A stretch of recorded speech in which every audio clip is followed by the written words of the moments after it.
Hello and welcome to our review of Captain America Civil War. This is the Mark Weber here, dub them E's, and I'm here to give you my thoughts on this movie. Obviously, it's going to be... Wait, hold on. Something doesn't feel right. What the hell is this?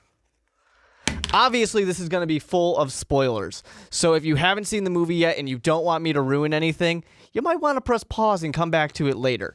So I got a shit ton of opinions, so let's get to it. All right, so let's start where the movie really begins. The Avengers, essentially the Avengers, they go to Africa to stop Crossbones. Crossbones, they've obviously been onto this guy for a while. They've been kind of tracking his movements and everything.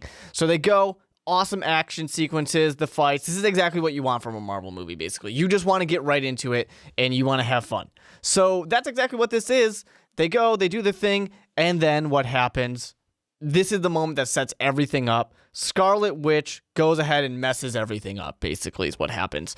Captain America doesn't stop this explosive vest from being explosive, basically because, you know, his childhood best friend got mentioned, got referenced, and that threw him off his game. And then Scarlet Witch picks it up, throws it at a building. Really, she tries to just get it in the air, but it goes towards a building and blows up and just murders like 300 people. Probably like 300,000 people, really. But this is what I like about this. This is setting up a major theme for the whole movie. And that we have seen before, and we've all made jokes about it. We've all joked about how in all these Marvel movies, all these movies in any superhero type of genre, tons and tons of innocent people die all the time. And I'm glad that it's finally really being referenced. I'd really say that the only superhero-related movie or TV show that's really referenced it in a good way has been Daredevil. That's the only one the TV show referenced it, and that's why things were so messed up.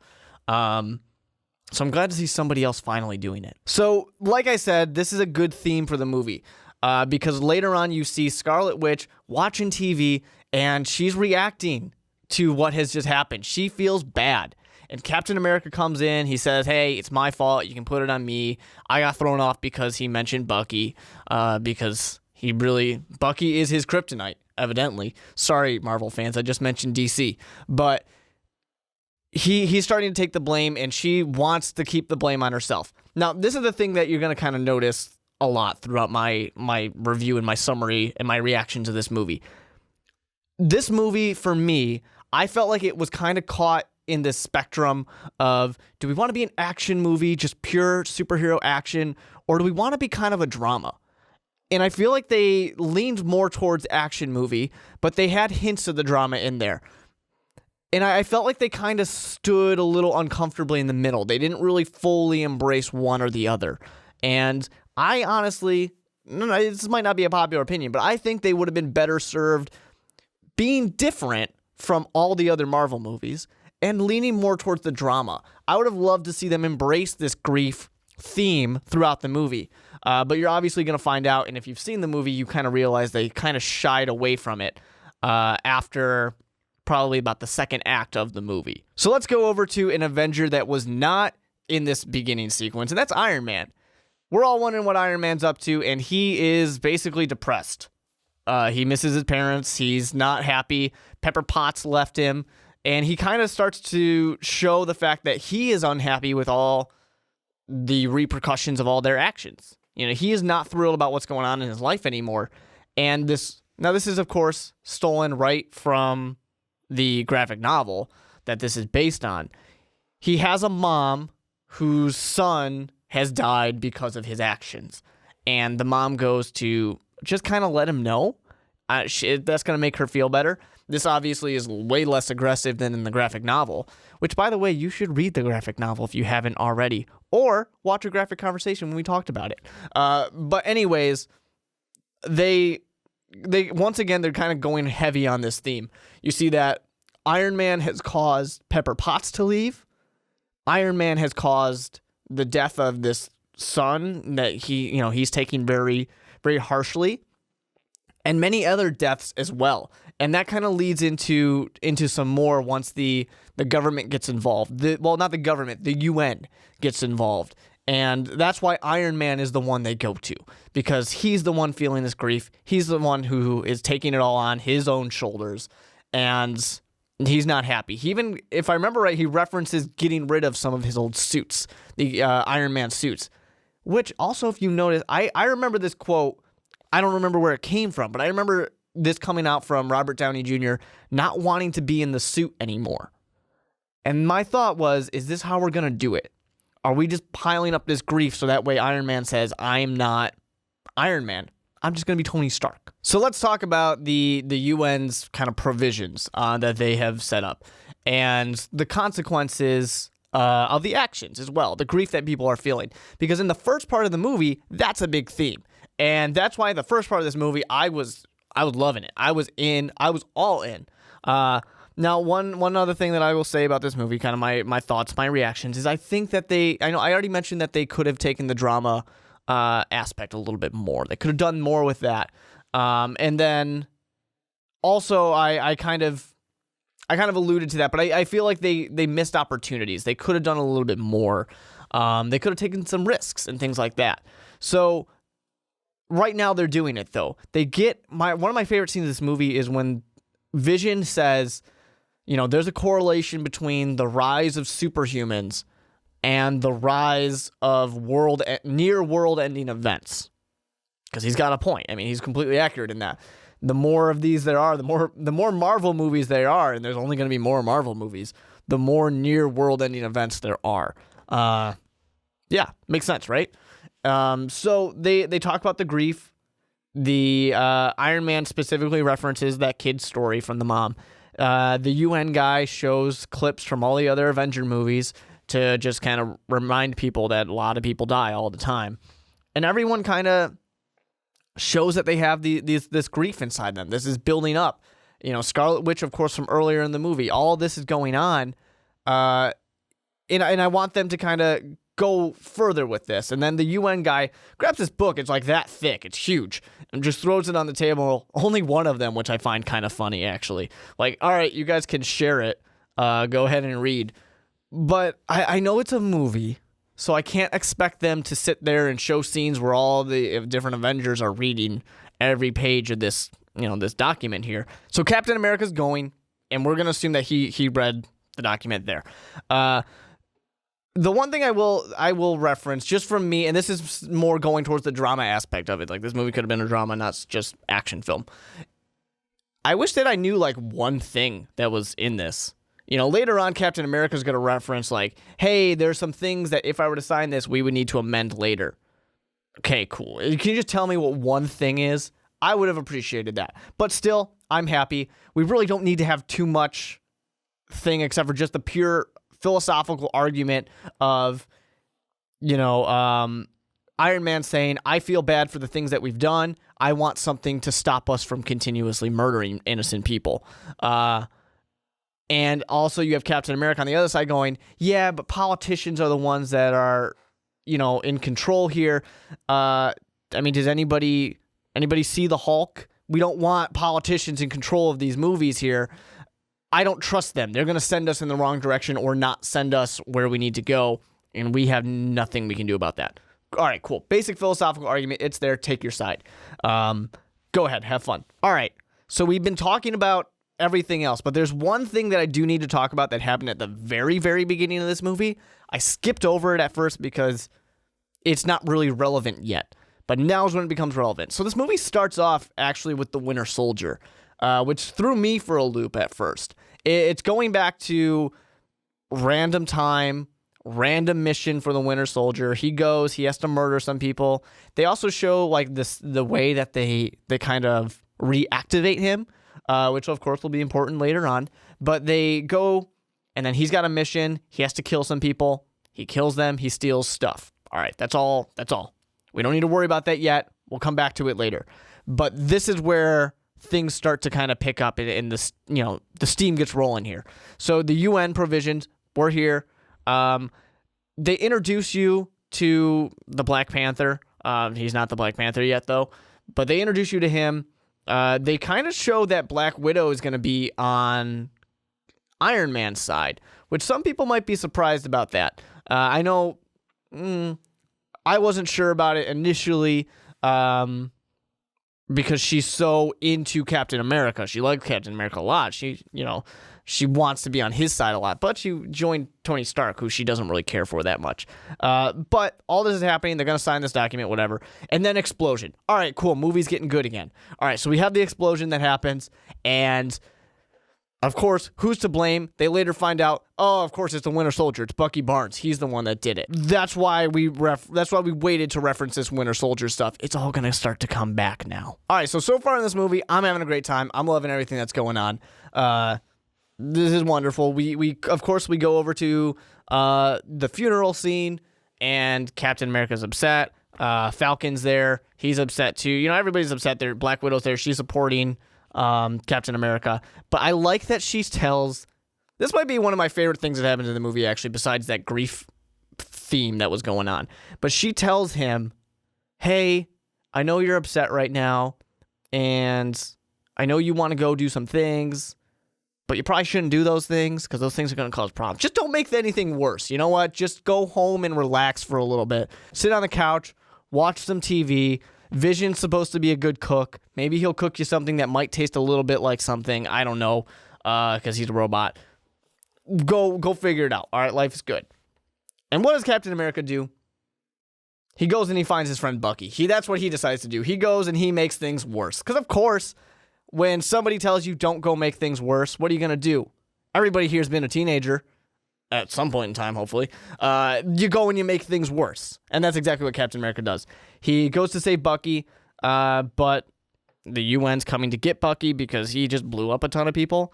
They drive around forever, and a lot of people get hurt, right? Everything goes badly. So, this is our first introduction to Black Panther, though. And that's really cool because Black Panther is probably the second coolest thing in this movie. He is awesome. This whole chase sequence is cool. This is the action movie stuff. Probably one of the better action sequences in the movie. And it all gets stopped by my favorite Marvel hero, Iron Man Light. Iron Man Light comes in. That's War Machine, if you don't know. He comes in, and he stops everybody. The UN comes and carries them too. And, hey, Captain America, Black Panther, Bucky Barnes, you guys are all arrested. Sucks to be you. Iron Man wins. End of movie. But it's not actually the end of the movie because, like I said, Captain America, he's not actually arrested. They have this whole philosophical debate again between Iron Man and Captain America. Once again, it's the same old stuff. This is where I reference that thing where Captain says, what if I sign this? There's some things that we have to change. Once again, it would have been stronger if you just told me one thing in there. But that's okay. I'm willing to accept that. But they have this psychologist who comes in. He's going to use his psychology degree, something that doesn't happen very often. And he goes and he talks to Bucky Barnes and he pulls out this book. But let's stop. Let's take a moment before we get to what happens there. And let's talk about Zemo. All right? This is our villain. And he's a weird villain. I honestly feel like he's kind of a weak villain. But of course, the movie's not really... This is one of those movies where it's not about the villain. There's other things going on. He just happens to kind of be driving the plot forward a little bit. So earlier on, we see him breaking into... Well, I guess he doesn't really break into a house, but he basically breaks into a house. He steals an old... Or not Soviet, I'm sorry. Different... This isn't the comics here. The Hydra book that has the reactivation code, essentially, the way that you reactivate Bucky. And he is going to drown this guy who's a Hydra member if he doesn't tell him, this mission that he wants stuff about. He wants information about it. It's that same thing that the movie started on. You remember when the Winter Soldier went and murdered 2 people that were driving in a car to steal stuff? We don't know anything about it. He wants more information. Hail Hydra, the guy doesn't do anything, whatever. So this guy's being bad, he's causing problems. Somehow he's weaseled his way into being this psychologist. We'll worry about that later, how he did it. But he's gotten here, and he starts talking to Bucky. Boom, EMP, things are knocked off, and that's when he can start to reactivate him. He does it. He reactivates the Winter Soldier. Now, at this point, you really have no idea what's going on with this guy. You don't know what he wants to do, what he's trying to accomplish, why he needs to reactivate Bucky. Although I will say the one thing, at this point, when Bucky becomes Winter Soldier again, I was a little... I was hoping they didn't like continue down that path. I was like, please let this end really quickly, because I already saw Winter Soldier. I don't need to see Winter Soldier Part 2. Fortunately, that's exactly what they did. They have another fight sequence. Captain America is awesome, and he just grabs a helicopter, grabs the base of a building, and says, no, you're coming back. And that is enough to basically, I mean, they fall in the ocean, and Bucky's back. That was quick. And then they escape. And then the dead nurse... You notice I don't like to use actual names. Dead nurse, her niece, she is all powerful and has great connections and, is here with access to, for example, Falcon's bird suit, Captain America's wonderful shield. She has access to all this stuff. She steals it, brings it back to them. Cool. All right. We got some betrayal. All right, guys. I want to skip ahead now. Now that Captain America and them have escaped, everybody's recruiting. So let's just skip to this part, because this is where it starts to get cool. This is where we get what we want. The movie's called Civil War, right? It's called Captain America Civil War, not Marvel Civil War. Once again, it's not the comic, unfortunately. But let's get to what the teams are. All right, we got Iron Man. We got Iron Man Light, also known as War Machine. We got Black Widow. We have Black Panther. Who else we got? Oh, Spider-Man. Let's talk about that, because Spider-Man is I said that Black Panther was like the second greatest thing in this movie. Spider-Man is the greatest thing that happened to this movie. And I am so excited. This is Spider-Man. I actually thought that, obviously Tobey Maguire, he's not a great Spider-Man. All right. And we started to get better once we rebooted it. It was like, okay, this is more, I feel like this is more Spider-Man, although he loves to just show everybody his secret identity all the time. But this is Spider-Man. This is a teenage Spider-Man. He's sassy. He's got that attitude that you got to have. Kind of a jackass, kind of a dick, exactly what you want out of Spider-Man. Constantly, making the comments, making the little jokes here and there during the fights. This is perfect. This is who Spider-Man is. And then Aunt May happens. What the hell is this? She's not some old lady. She's some hot MILF. I don't know. This just doesn't feel right. I do not know how to react to it. But Spider-Man, awesome. All right, Spider-Man's the best. And then finally on this team, we have Vision as well. All right, skip them. We're not worried about it. Now on Captain America's side, obviously we have Captain. Obviously we have the Winter Soldier. Obviously, we're going to have Falcon because he's been joining him the whole time. But now let's talk about some of the counterparts. Because we have, on Iron Man's side, we have Black Widow. So obviously, we need to have somebody else in there. So we have, coming out of retirement, Hawkeye. All right, that's going to be a fun battle. They're going to do their thing. So we got Spider-Man. Spider-Man's the best. So on the other side, we need somebody who can also make jokes, who's also funny. We get none other than Paul Rudd. We have Ant-Man. I almost call him Giant Ant-Man, but we'll get to it later. But we have Ant-Man. We're just going to refer to him as Paul Rudd because Paul Rudd's awesome. Paul Rudd's one of those actors that it doesn't matter what he does. I just purely see him as Paul Rudd. And in this situation, that's okay because he's basically a superhero anyways. And then, going up against going up against Vision, we have Scarlet Witch, who has betrayed Villain in such a badass way. She grabbed him and literally sent him to the core of the earth. For a moment, I thought he was going to die in the core of the earth and the entire earth would explode because they have the little crystal down there. And that thing's not human. That's not of this world. So this is our battle. You can take your vote. If you haven't seen the movie, I don't know why you're watching this if you haven't seen the movie, but you can take your votes on who's going to win this battle that happens to be Captain America's Civil War.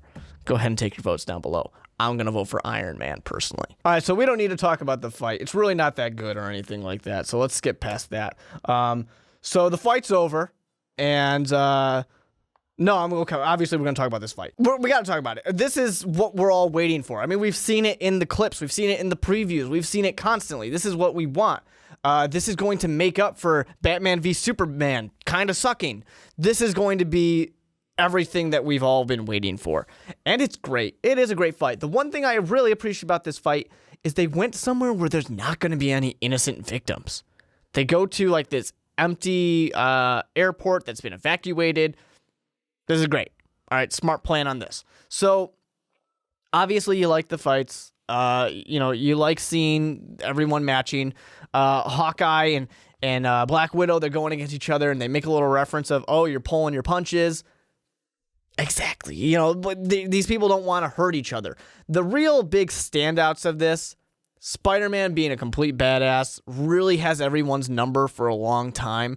If only he was a little bit more experienced, then he really would kick some ass because he makes some rookie mistakes, like not really paying attention to the things around him. The other stars here, also, I will say, just to reference Spider-Man real quick, I love his fight with Captain America. That's awesome. You gotta love the, where are you from? Queens. Oh, Brooklyn. That reference. I think I got it in reverse order. But you love these little kind of interactions. This felt the most comic book of probably anything in the Marvel Cinematic Universe. The characters really felt like they are who they are. It feels accurate. It feels great. You love seeing these things. You love the way that they're really taking advantage of everything they have. So much so to where we get to witness probably the other best thing. Ant-Man, of course, he's throwing random things and making them larger and causing all kinds of havoc. Love the big gas tank that explodes. Oh, I thought that was a water truck. But really what it comes down to for the best part is when suddenly he becomes Giant Ant-Man. That is awesome. Everyone's thrilled. Everyone loves it. You're really excited if you're a comic fan to see this. And then, of course, the jokes of Iron Man saying, so if anybody else has any, miraculous superpowers that they've been hiding, now's the time to let us know. Then, of course, gotta love Spider-Man being awesome, as always. So has anybody seen that really old movie, Empire Strikes Back? When they do the thing around the thing, the little robot, and it falls? This is what the stupid Spider-Man we've been waiting for this whole damn time. And no one has given us a true, real Spider-Man. I actually have a lot of confidence in Marvel right now to do Spider-Man right. It's about time somebody does. But all that's good. Really, all this fighting kind of comes down to no one is going to win. Because when you have this superhero versus superhero battle, like I said, nobody's going to win because they're all so evenly matched. So this is realized. And finally, Captain America, Bucky, they say, we got to get the hell out of here. That's really what the Giant Ant-Man diversion is. So that way they can escape, get to a jet, fly out of here, because we have finally realized what is going on. Zemo, also kind of, just the giant mystery that he is, he does, you might think it's a rookie mistake at this point. Like, he really kind of reveals what happened. He killed the psychologist and let somebody find that psychologist. So that way they go, oh, hold on 1 second. What is going on here? And they find like I want to call it a Bucky Barnes mask, but he made himself look like him because Bucky did not actually kill anybody at the UN meeting that we had talked about previously where he blew a bunch of stuff up. Turns out it was mystery bad guy Zemo. Zemo. What is Zemo? I don't know. I feel like it's a drink. So they do that. They figure it out. Things are going to start coming together. Okay, but the first people that figure out, of course, is Captain and Bucky. They know it first. So they're going to go escape. They're being chased by Black Widow. They're being chased by Black Panther, who, of course, we all knew it was going to happen. I was actually hoping... So if you've read the graphic novels, you know that somebody flips sides, and that's really what the turning point is, in a way. And when Captain America and Spider-Man are fighting each other, I expected that to be the moment that somebody flips sides, because they're saying, Captain's talking to Spider-Man, and Spider-Man says, Iron Man told me that you're the bad guy, and you're wrong because you believe you're right, and Iron Man said you're wrong, and Iron Man's right because he told me he's right. logic, right? So I expected Captain America to flip him, and I was like, that would have been awesome because that would have been exactly like the graphic novels, but it didn't happen. So the person who does flip, of course, Black Widow. She stops Black Panther, who wants to kill Bucky because Bucky killed his dad. Did I forget to mention that Bucky killed his dad? In that explosion, Black Panther's dad dies, and he, of course, thinks it's Bucky. So they escape. All right, cool. A bunch of people basically almost everybody gets arrested at the end of this. All those guys do it, but before this happens, one last attempt. This is the Hail Mary. Iron Man and Iron Man Light, also known as War Machine sometimes, they decide they're going to stop this plane, this jet from escaping. They go out there, and everybody else is kind of in disarray because this has been such a difficult battle. But Falcon is the one guy on this team, on Captain America's team, that can stop these two. And he's going at it. And finally, because Iron Man's at the advantage in this situation, he's got Vision on the ground who can just blow up Falcon. No problem. He says, hey, buddy, I need you to do me a favor. All right? Stop staring at Wanda because you're just staring at her, thinking about how you wish you had a real penis, but you don't because you're a robot, and this sexual tension between you two is insane, and it won't stop. Can you stop? And can you blow up Falcon? Can you do that for me? Please do that for me. I'm your dad. Kind of. Remember that. So he does. He shoots his little laser out of his head, and he's distracted still because he's a little hormonal boy, and he doesn't understand what these feelings inside his lower area are that he gets when he stares at Wanda. And he misses. He misses Falcon. He hits Iron Man Light, also sometimes known as War Machine, and he crashes to the ground. So you'll remember that I talked a lot about the theme of grief in this movie and how I loved it. It was very strong before, and then it kind of fell off the face of the earth a little bit.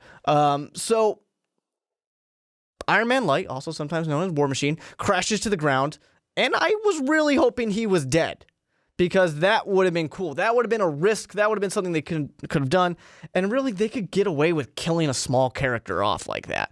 He's really not that big of a character. He's not that big of a loss if we lose him. But instead, no, he's just kind of paralyzed. He doesn't have access to his legs anymore. They don't work. What I really would have loved, this is why I said they kind of missed out on some potential. I would have loved it, this movie, if Captain America, of course, he's flying away. He has no reason to really know what happened afterwards. But if he had found out or somehow realized what had happened, that Iron Man Light, sometimes known as War Machine, no longer, he's paralyzed or he thinks he's dead or whatever. He got shot, fell to the ground, and he just felt bad. That would have been cool. It would have been more like the comics where he would have felt bad. But of course, it's not the way this movie works. This character's different. But that's just what I wanted. So instead, he goes to stop Zemo, of course, because we thought there was one Winter Soldier. But of course there's not just one Winter Soldier. There's like 7 of them. There's 6 other ones just waiting to be reactivated. Of course there are. There has to be more. So they kind of have put 2 and 2 together. They found out what his plan is. He's going to reactivate them, and he's going to bring down an empire. He's going to destroy the world by unleashing these super Winter Soldiers. And how can you stop them? It was enough trouble to stop one when Captain America had to stop Bucky. He has to now stop like 6 of them. It's not going to happen. They lost. They can just admit it. Once again, we can end the movie right here. We're done.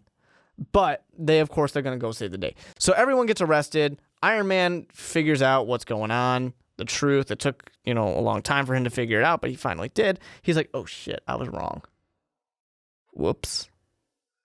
Goes, puts his tail between his leg and then goes to the UN's little prison that they have and says, hey guys, anybody want to tell me where Captain America's going so I can help him out? So basically, he goes and he's going to try and get Falcon because Falcon feels a little bad. And he's like, I know that I'm wrong. I know that they're not right. And I've also made it to where the UN can't listen or see us right now. So you want to just tell me where they're going? cool. They do it after Hawkeye's being a huge dick. Although it's kind of fun. Basically complaining about Iron Man the whole time and how Iron Man really kind of fucked over all his friends a little bit. But whatever. We'll move on. Ant-Man, of course, Paul Rudd makes a little joke about, always told not to trust a Stark. Who are you? And that's really what all of our reaction is. So he's going to go, and he's like, hey, Iron Man gets there. He's going to help them out. They have their little moment where they had their standoff, and finally the team is back together. We're happy. We're thrilled. Captain America, Iron Man, the Winter Soldier, these are heavy hitters right here. They're back. We finally do it. Let's go kill these guys. They go in there, and I honestly think that this end of the movie really kind of summarized a little bit of my opinions at this point in the movie. They go in, and it's you're expecting this great action fight, this awesome fight right here. These 3 ultimate heroes versus like 5 or 6 Winter Soldiers. They get in there and they go, oh, everybody's dead. Zemo killed them all. He just shot them all in their heads while they were asleep. Kind of disappointing a little bit. I was kind of looking forward to that fight, but we didn't get it. And we find out what the real plan is. So, Zemo, people might think he's just an average human, but I'm going to say it right here. He does have a superpower. His superpower is that he is literally the luckiest person on Earth who has also lost his entire family. That's his tragic event, and from that, he gained extreme luck. Because Zemo is kind of a weak villain. He just lucks into a lot of this stuff. So, in order for this to work, we got to go a little bit into his background.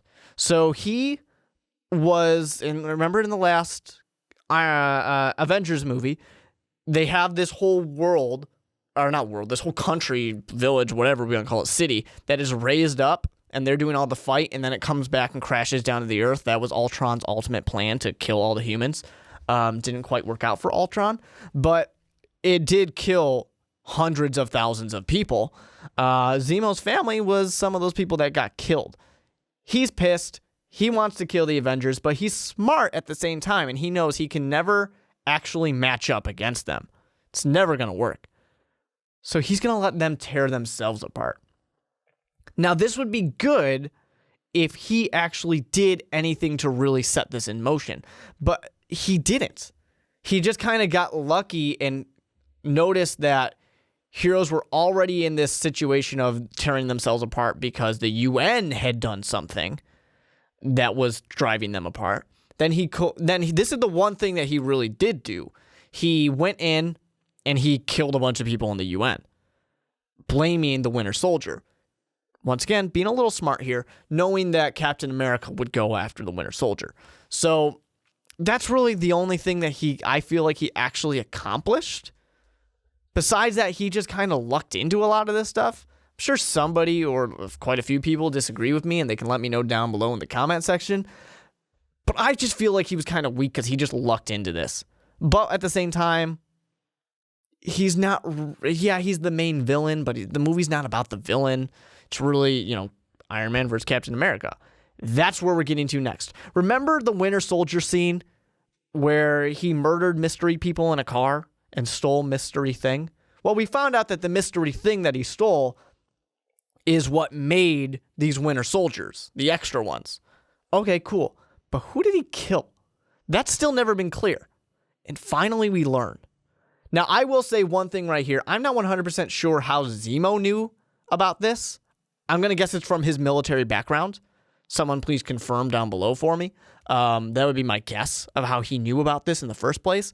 But he needed to go, and somehow he found this tape.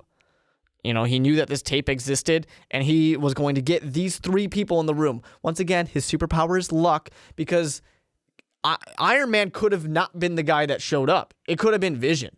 Vision could have gotten there, and it would have made sense for Vision to go, because Vision can fly, and Vision's a badass. Could have been Iron Man Light, also sometimes known as War Machine. He could have been the guy who went there if Tony Stark had been shot by by Vision's laser instead. Anything could have made it different. Iron Man could have just been dumb and not figured out what the plan was and just never showed up. And then Zemo would have just gotten his ass kicked by Captain America and the Winter Soldier. So he got really lucky. I know, suspension of disbelief and everything, but he got really incredibly lucky for this plan to work out the way it did, for these three people to be in the room so that way he can show the tape of the mission that we've been teased about the whole time, which that mission was one simple thing. The Winter Soldier, he killed Tony Stark's parents. Boom, right? He killed his parents. It's not a huge surprise, but he killed his parents. All right, awesome. What happens next? Well, he's pissed. Obviously, Iron Man's pissed. He hates his dad, but he loves his mom. And you killed my mommy.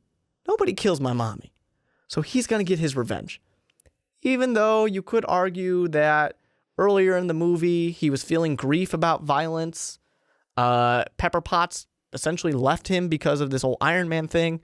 The Iron Man thing and violence is not working out, and violence also killed your parents. But you know what? Violence is going to solve all your problems now. And he's not thinking clearly, even though he also knows that Bucky was brainwashed and it's not really the same person now. But we're going to push all that aside because he is not in a clear state of mind and he just wants to kill somebody because his mom died and he just watched it. So he has the fight. And this is a good fight too. You know, we're happy about this one. Real good badass moments. Iron Man's struggling, of course, a little bit because he's got both these guys, but it's such a badass. Just rips off the arm, the iron arm that is on Bucky Barnes, the Winter Soldier. Also, you know, he's getting his ass kicked by Captain America, logs in what his kind of attack strategy is, and then comes back and just gets him. Just rips him apart. But what it really comes down to, remember what I said before in the last battle? It was an equal fight. No one was going to win because they matched up so well. This is not one of those situations. Iron Man was always at the disadvantage because the great scene here where Captain America and Iron Man are facing off and Bucky got his arm ripped off. He's on the ground, just sitting there, laying there in pain. And Captain America says, you know, it's my best friend. It's Bucky. What do you expect me to do? You know, he's my best friend. And Iron Man's response is, I was your friend. You know, I was your best friend, and you're betraying me. You're choosing him over me, the man that killed my parents. And that's the disadvantage that Iron Man has. Captain America was always going to pick Bucky. The childhood best friend was always going to win. And that's why Iron Man gets his ass kicked at the end. And he just you know what? Fuck it. He grabs the shield, all right? And he pounds it into the Iron Man and pounds it. And I honestly thought Iron Man might die for a second. I knew we were watching a Marvel movie and there was no way that they were going to kill Iron Man. But he's pounding it. And I'm like, dude, that little crystal, that's important. Don't destroy the crystal, man. That's important. But he didn't. Just really fucked up Iron Man really badly. And then they leave. And at the same time, Black Panther's there, by the way, guys. And what is Black Panther doing? Making sure Zemo doesn't kill himself, because Zemo wants to commit suicide. So Zemo really failed in the end. But at the same time, he kind of won. This is a situation where the villain kind of actually wins. He split apart the group. Half the group's in jail. Well, not even half. Most of the heroes are in jail right now. Captain America and Bucky are there, but Bucky's gotten his arm ripped off. Iron Man's basically dead. The Iron Man Light / War Machine, he doesn't have use of his legs anymore. And Vision's still, thinking about how badly he wants to bang Wanda. So he kind of won. He really did it. He definitely did. I want to put this shield down now, so I'm going to do that. Zemo kind of won. He really did. But I kind of wonder with this movie when I look for what really was accomplished. And I wonder, is this movie purely to separate and remove Robert Downey Jr.? Because, like I said before, he has made, and opinions can change, money talks and everything like that. But I distinctly remember him saying he didn't want to be in the suit all the time. Is this going to be the movie that really drove him away? He's also hinted at Iron Man 4 movie, so maybe not. But I do wonder if this is going to be the thing that drives him away. His best friend is paralyzed, although he's got robot legs now, so life's good. All his other friends are like, hey, you're kind of a dick, dude. We're out of here. We're joining Captain America's team. And now, of course, we have the Secret Avengers, so that's going to be kind of cool. It's going to see what they do with that, because obviously we know there's more Avenger movies coming up. But I just wonder if this kind of was a way to write Iron Man off a little bit and move forward. We thought we saw it in the last Avengers movie when, like, Hawkeye retired and they're moving on and they've got the new group of Avengers. We thought we saw that, and that was going to be moving on from some of the older characters. But maybe this is what it really is, because now we have Black Panther. Now we have Spider-Man. We've already kind of written Hawkeye off. The Winter Soldier's here, although he freezes himself, which when he did that, I was like, come on, dude, just burn the book. You burn the book, problem solved. No one's going to reactivate you, right? Unless there's a million copies of it somewhere. But I want to see what happens next. I'm interested. I am. Your two kind of post-credit scenes, of course, like I said, Bucky Barnes is chilling with Black Panther, and he freezes himself. And then finally, Spider-Man. Hey, he's here. He's here. In case you didn't know, in case you didn't realize it, if it wasn't blatantly obvious, he's back. We wrote it on the screen. Spider-Man's coming. So, my thoughts with the movie. I hope you enjoyed my summary, first of all. Because I like talking about this type of stuff, and I like to talk about theories of what's going to happen next, and my opinions on the things that happen. So that's what the comment section is. Join me, please. I want to know what's going to happen next, though, with these groups. I kind of get the opinion that Tony Stark's being written out and pushed to the side, because Captain America gives him a little. It's an apology letter, but it's really not that great of an apology. Saying, hey, sorry I didn't tell you that Bucky killed your parents, because I knew that he killed your parents, and I probably should have told you. But I thought I was doing the better thing here. So, if you need us, here's a phone. You can call us. And that's not really an apology to me, but whatever, we'll get over it. And I'm sure that at some point he'll come back. My thought on this, like I said, they were kind of caught between trying to be a little bit more of a drama in the beginning of the movie and then going back to the Marvel formula of just get a bunch of heroes on there, just let them fight. It could have done more. They kind of missed out a little bit on potential. But it was still a very enjoyable, fun movie. I didn't regret seeing it or anything like that. I'd be willing to see it again, but I'm not going to go out of my way to do it. But I would be willing to watch this movie again for sure. And I think that if you haven't watched it and for some reason you've made it all the way through this summary here, I think you should still go out and see it. But still, with that being said, it's not one of the best Marvel movies. It's not towards the top. It's the top of the middle, but it's kind of right in the middle of the pack for me. I hope you guys, are excited to talk about this down in the comment section and want to let me know what you think. Is this one of the best Marvel movies? Because some people have absolutely loved it. Is it middle of the pack? Maybe it's not good. Which team were you? I was Team Iron Man for quite a bit of it, mostly because Captain America, I don't think, felt bad about anything that happened.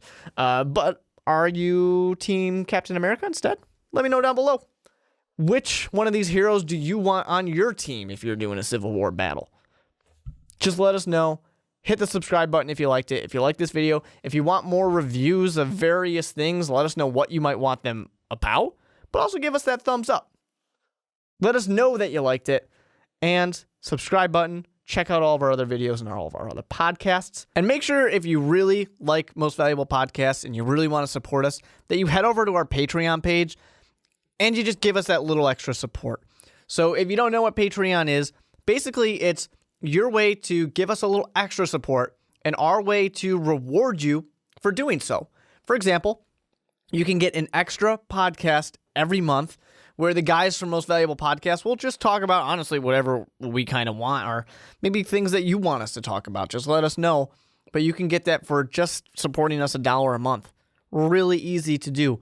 Or if you're a big comic fan and you like our comic podcast, A Graphic Conversation, but you don't want to wait every 2 weeks for it, well, you can get it a week early by just supporting us with the next tier up, which is $5.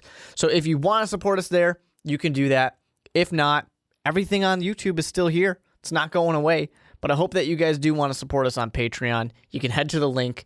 It's right here for you guys. So make sure you go there and give us that little extra support. I'm at @TheMarkWeber on Twitter, but you can follow us at MostValuablePod. We'll see you guys soon when hopefully we do more review videos.